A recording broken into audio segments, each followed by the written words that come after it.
Jadi kita hari ini akan menyelenggarakan press conference untuk bertema menyelamatkan NKRI, memaksulkan Gibran dan dari Wakil Presiden.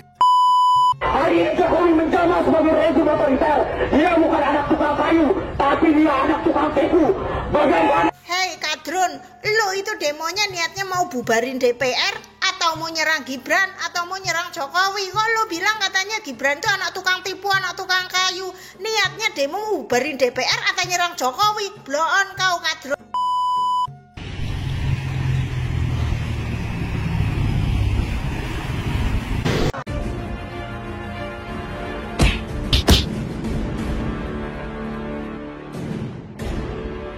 Assalamualaikum warahmatullahi wabarakatuh. Om Swastiastu, Namo Buddhaya, salam kebajikan.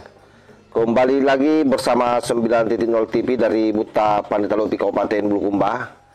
Hari ini ada satu video di mana pernyataan ini saya kira viral di kanal-kanal media sosial ya.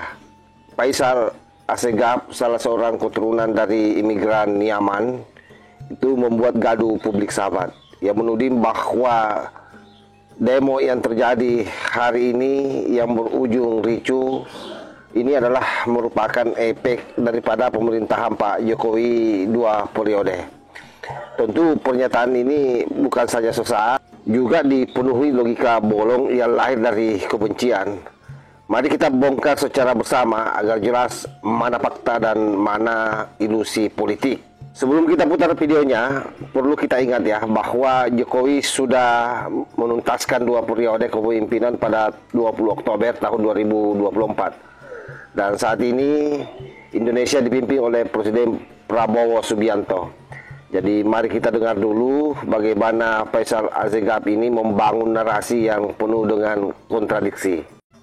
Faisal Assegaf mengatakan, demo rusuh saat ini terjadi akibat salah urus 10 tahun pemerintahan Jokowi. Demo-demo ini, kerusakan ini, seluruh peristiwa yang terjadi hari ini tidak lepas dari salah urus kepemimpinan Presiden Jokowi. Maka esensinya kerusakan negara, kerusakan politik, kerusakan demokrasi, dalangnya adalah Jokowi. Demo-demo ini, kerusakan ini, seluruh peristiwa yang terjadi hari ini tidak lepas dari salah urus kepemimpinan Presiden Jokowi. Maka esensinya kerusakan negara, kerusakan politik, kerusakan demokrasi, dalangnya adalah Jokowi. Pertama, tudingan ini tentu hanyalah aritmatika konspirasi sahabat. Demo rusuh ditambah imajinasi rekayasa pemerintah, lalu hasilnya Jokowi 2 periode. Padahal Jokowi sudah tidak menjabat. Tentu logika ini seperti menjual payung di ruang yang tertutup, dalam artian bahwa sangat jauh dari relevansi.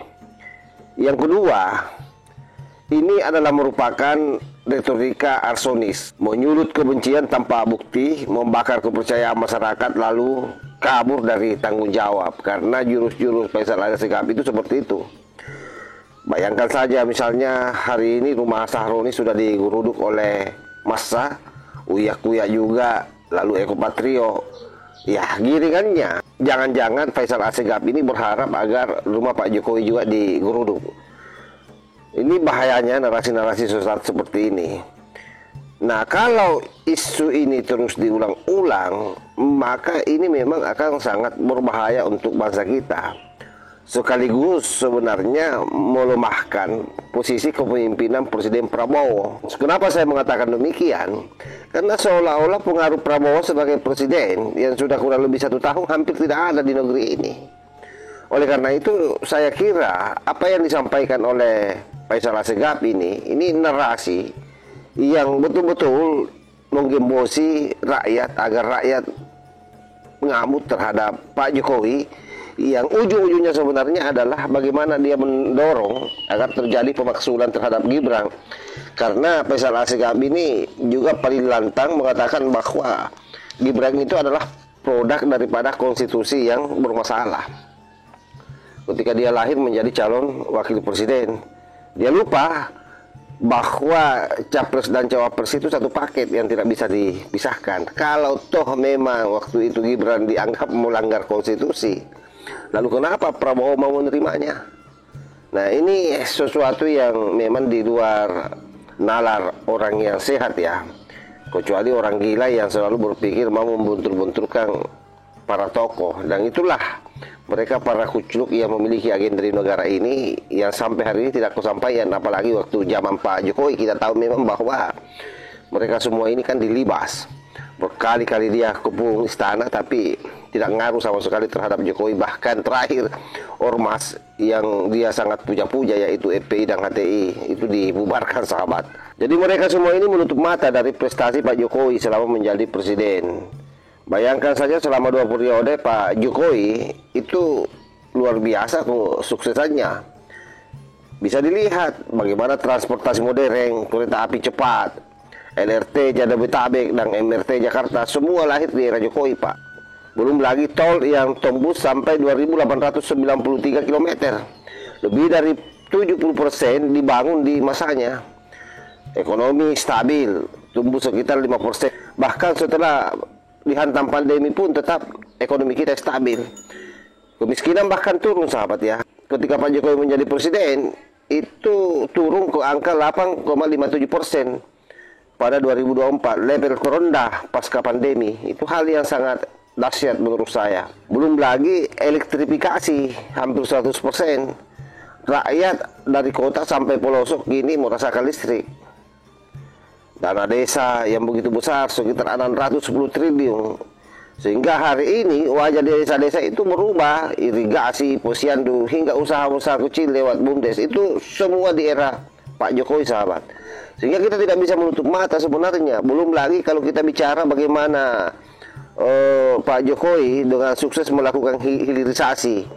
Bagaimana misalnya Petral itu dibubarkan yang selama ini menggerogoti uang negara kita, aset-aset sumber daya alam kita. Kemudian bagaimana misalnya Freeport yang dulunya itu betul-betul dikendalikan asing, itu diambil alih oleh Jokowi sampai 51% sahamnya. Dan itu keberanian yang sangat luar biasa yang dimiliki oleh Pak Jokowi. Bayangkan saja, yang dilawan adalah Amerika kan. Nah itulah yang saya kira memang ada bisik-bisik bahwa ada yang bermain di setiap gerakan yang ada di Indonesia. Karena memang kekhawatirannya kalau jangan sampai betul-betul Prabowo ini jauh lebih garan daripada Jokowi. Nah itu sampai hari ini kan kita melihat Pak Prabowo baru sebatas pidato ya. Belum ada hal-hal yang high yang dia lakukan yang kira-kira bisa merubah wajah Indonesia ya. Justru membuat rakyat hari ini mengalami kesusahan hidup. Yang pada akhirnya inilah yang berbuah ledakan demonstrasi di mana-mana. Karena betul-betul rakyat rasakan bagaimana situasi kehidupannya. Oleh karena itu pernyataan Faisal Assegaf ini bahwa demo yang terjadi hari ini adalah merupakan efek dari Pak Jokowi. Sekali lagi ini adalah merupakan fatamorgana politik. Karena realitasnya Jokowi sudah sangat sukses menjadi presiden selama 10 tahun berdasarkan jejak pembangunan yang saya sampaikan tadi. Itu pun saya kira belum seberapa yang saya sampaikan dibandingkan dengan prestasi beliau. Oleh karena itu narasi konspirasi ini hanya melemahkan akal sehat publik. Sementara capaian nyata Jokowi akan tetap berbicara di lapangan. Jadi sangat susah sahabat ya.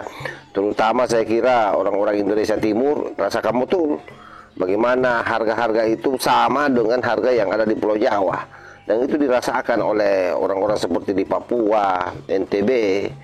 Karena itu saya kira kritik itu sangat penting. Dan itu saya kira dalam dunia demokrasi adalah hal yang sehat. Tapi kritik tanpa data itu hanya bualang penuh kebencian. Dan itulah yang dipertontonkan oleh Faisal Assegaf ini. Saya kira demikian sahabat ya. Mudah-mudahan video pendek ini ada manfaatnya. Wallahul muwaffiq ila aqwamit thoriq. Wassalamualaikum warahmatullahi wabarakatuh.